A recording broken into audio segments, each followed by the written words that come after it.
Banalata express ট্রেনে গরু কাটা পড়ে হতবাক এলাকাবাসী। ঢাকা থেকে ছেড়ে আসা বনলতা এক্সপ্রেস ট্রেন সিরাজগঞ্জ জেলার উল্লাপাড়া উপজেলার বেতকান্দি গ্রামে ঘটেছে এক মর্মান্তিক দুর্ঘটনা।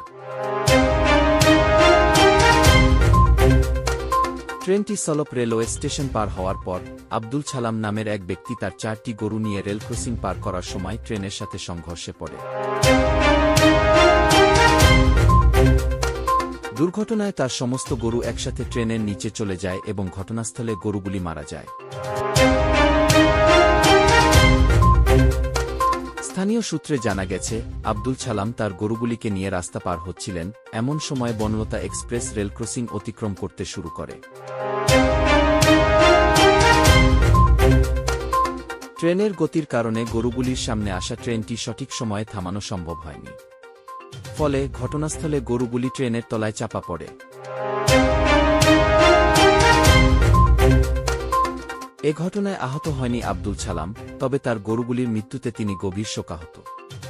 আব্দুল ছালাম একজন দরিদ্র পরিবারের বলে জানা যায়।